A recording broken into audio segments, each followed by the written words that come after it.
A good day to you and all everyone that's watching today. My name is James Cooper from In God We Trust Ministries. Our website is ingwt.org. And today I'm going to be reading from one of our pamphlets that we give out. And it's called God's Sabbath Day.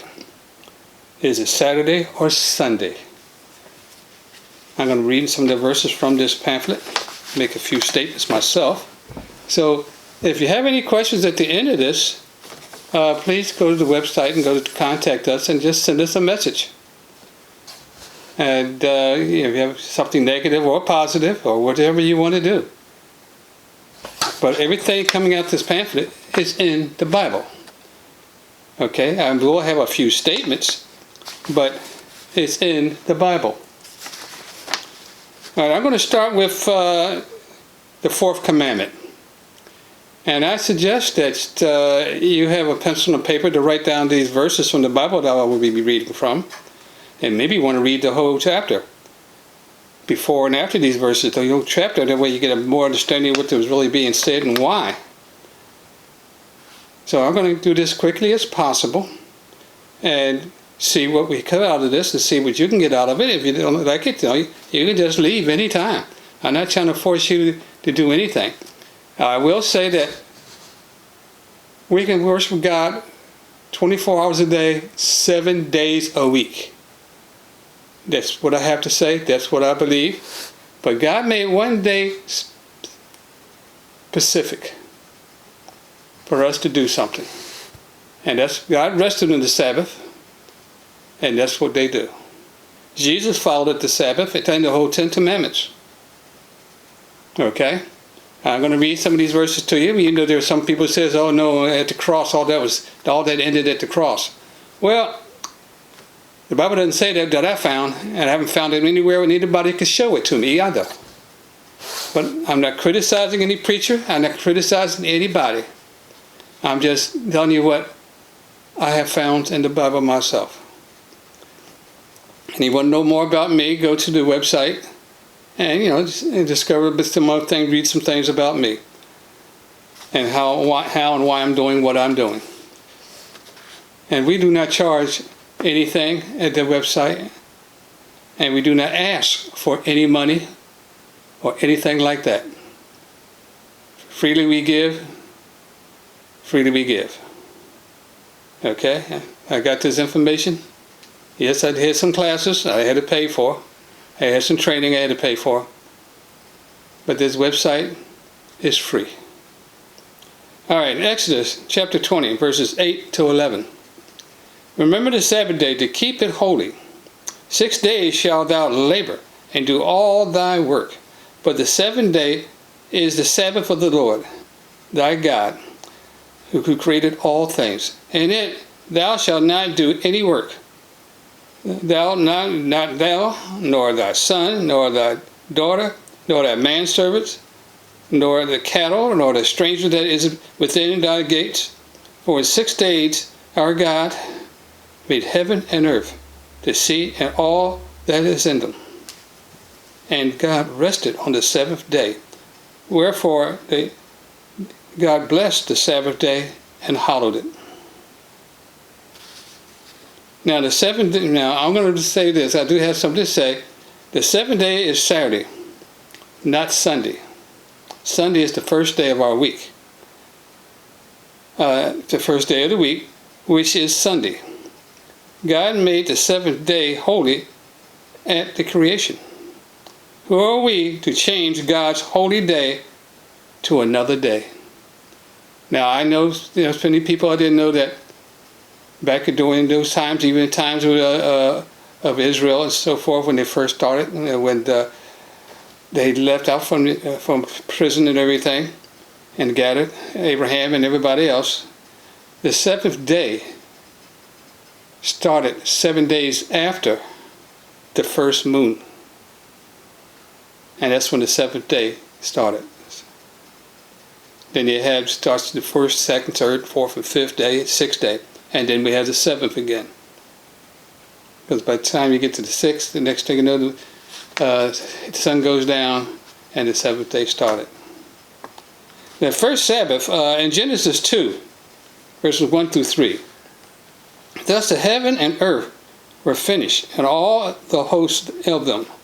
And on the seventh day God ended his work which he made, and he rested on the seventh day from all his work which he had made.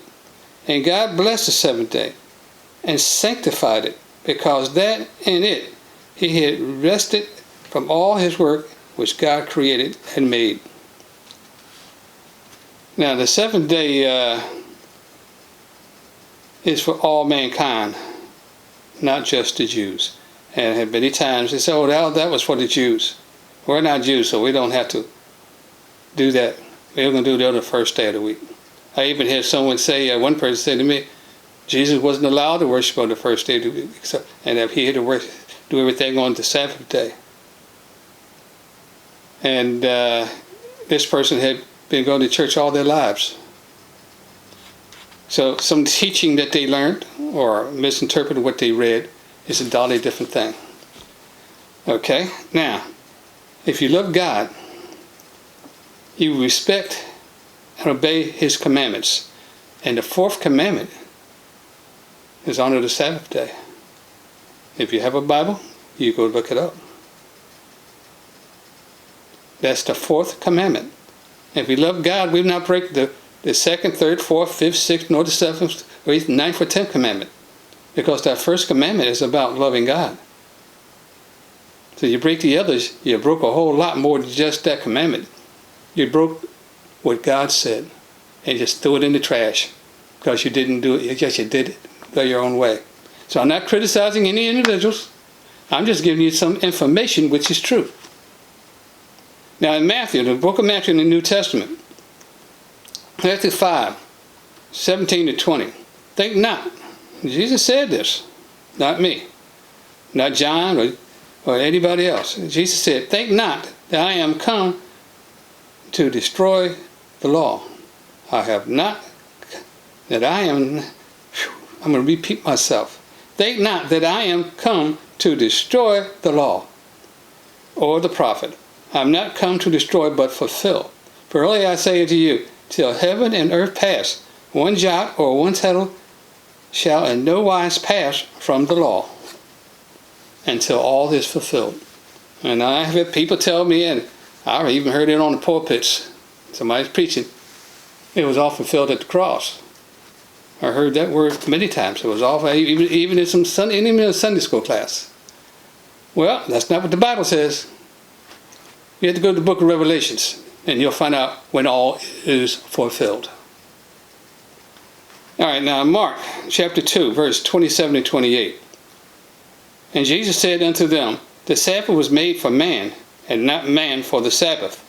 Therefore the Son of Man is Lord also of the Sabbath. I heard people say, well, it's something in Revelations about the Lord's Day. So what are you speaking? Well, you read the book of Revelations. And one thing I had to learn,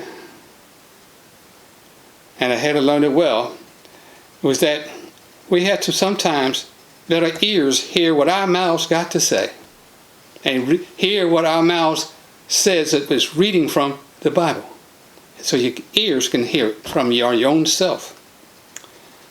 Okay, now the seventh day is Saturday, the Sabbath of the Lord our God, and create all things, and it is the God of Abraham, Isaac, and Jacob, and the father of Yeshua, who is called Jesus in the English language. Okay, the seventh day is Saturday. It was called Saturday when Jesus walked this earth. Yes, people called it the seventh day, but the calendar of the people who was ruling that land called it Saturday. Look it up. You'll find at the website names of the days and weeks and months. And you'll find that they have names, and those names are not what you think they are. And there's a verse you'll find also in that article, there is a verse in the Old Testament says, Do not even say the names of other gods. Okay, now we'll move on. Is declaring Sunday the first day of the week, the Sabbath, going against God's law, which is a sin? Are the Sunday worshipers blessed by God or someone else? Or are they following the rules and laws of a man or some other god? Now, we can worship 7 days a week. But when some people come up and say, oh, Sunday is our Sabbath, then you got to question who they're really worshiping. All right. Now, I may use the word Yeshua, who is called Jesus in the English language. Keep the Sabbath and taught on the Sabbath day. So if you hear me say Yeshua, you know I'm talking about the English name Jesus. All right. Mark 6, verse 2. And when the Sabbath day came, he began to teach in the synagogue, and many hearing him were astonished, and saying, from where has this man these things? And what wisdom is this which he is given to him? And even such mighty works are done by his hands. Okay, this is book of Mark, chapter 6, verse 2. Read the whole chapter. In the book of Luke, chapter 4, verse 16. And Jesus said, and he came to Nazareth, where he had been brought up. And as his custom was, he went into the synagogue on the Sabbath day and stood to read. And they'll be reading from the verses of the scrolls.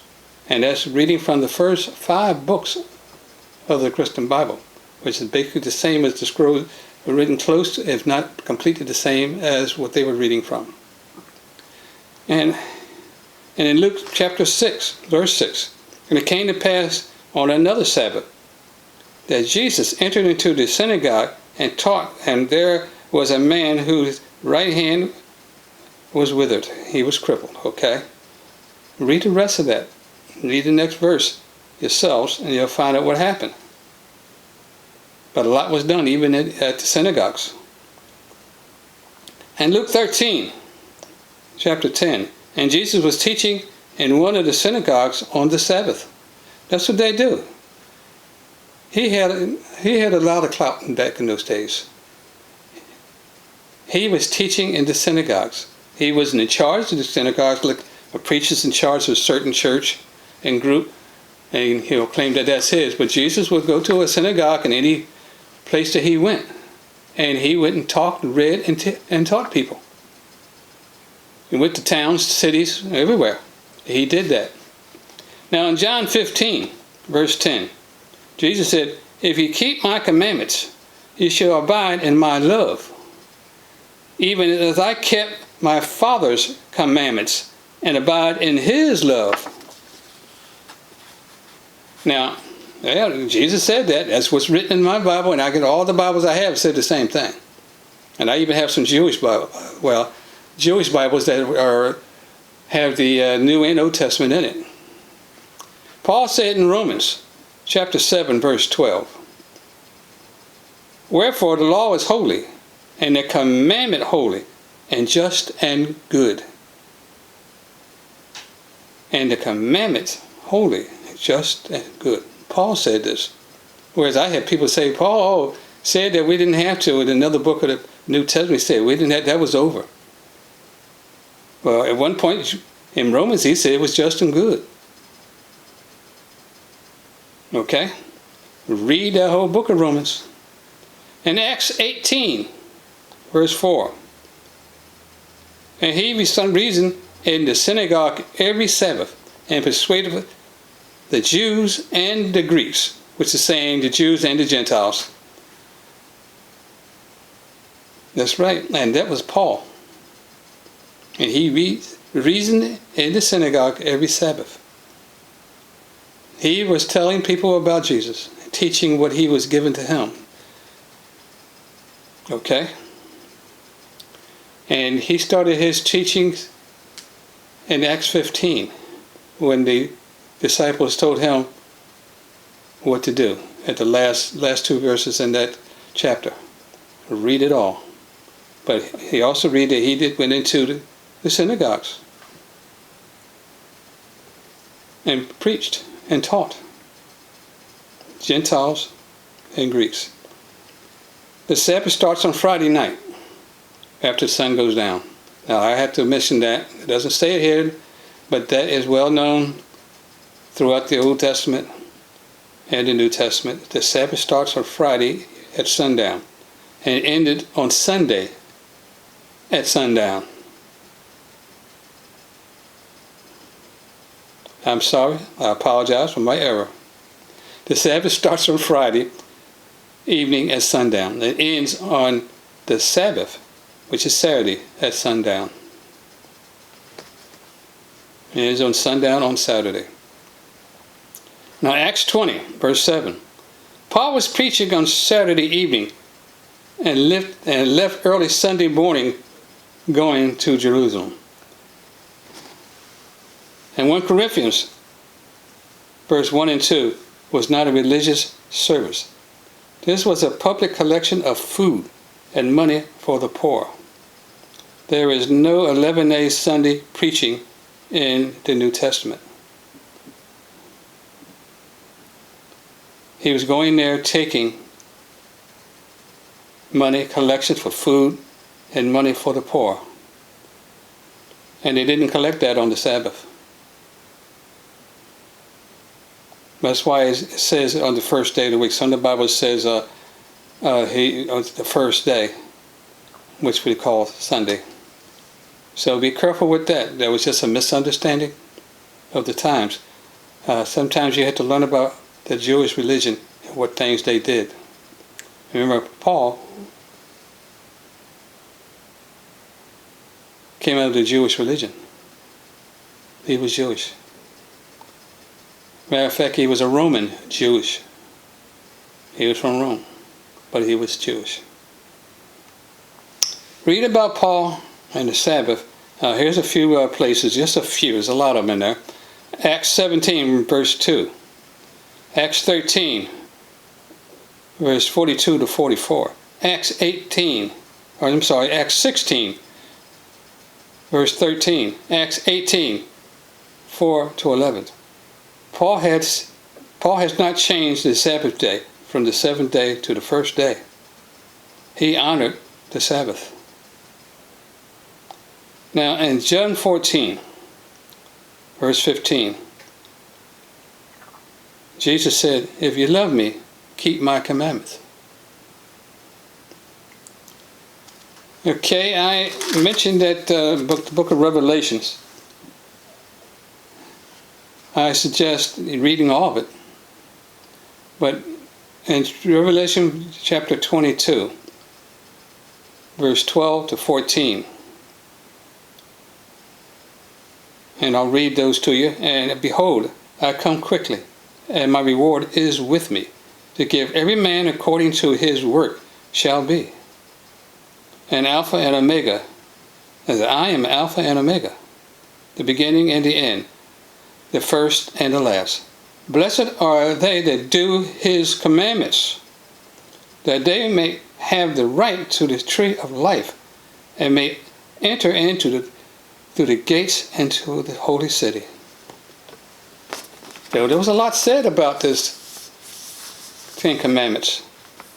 Paul talked about, and have some other writings where Paul talked about the Ten Commandments. He didn't say Ten Commandments, but what he recited came from the Ten Commandments. He knows all about it. Okay? So, learn all you can about Paul, but remember one thing. All through the whole New Testament, I never found one word that says the Sabbath way was put away with. It took me many years to start understanding that, and to the point where I started to respecting. I use the word respecting God's Sabbath. And things changed as I prayed, asked God for forgiveness, and asked God to teach me. Asked Jesus to keep me. Asked the Holy Spirit to teach me and watch over me, correct me. So this is what I did to get where I'm at now, and why I give this booklet out. It's just the basics of the fourth commandment. It's just the basics. I seen a preacher who was known all over the world who said, "Oh yeah, he has some good friends who worship on the Sabbath." But the bottom line was, he said in so many words, he don't worship on the Sabbath. He runs his church on Sunday. Okay? Go look at your encyclopedias, every encyclopedia you can find, and you'll find out there was a God. I'm not going to go any further than that. That was not God of Abraham, Isaac, and Jacob. So you check out all you can about the Sabbath day and when and how it got started. I have some writings at the website you might want to research, and you'll find this everywhere. Look at Bible dictionaries. Yes, Bible dictionaries have a lot. And Strong's Concordance. You'll learn a lot about some of the words that are in the Bible and what they meant. So I'm going to end this here, and I hope you will have a blessed day, a peaceful day. I hope you think about some of the things I said, and I hope they touched you. James Cooper from In God We Trust Ministry. Thank you, and have the rest of your day in peace.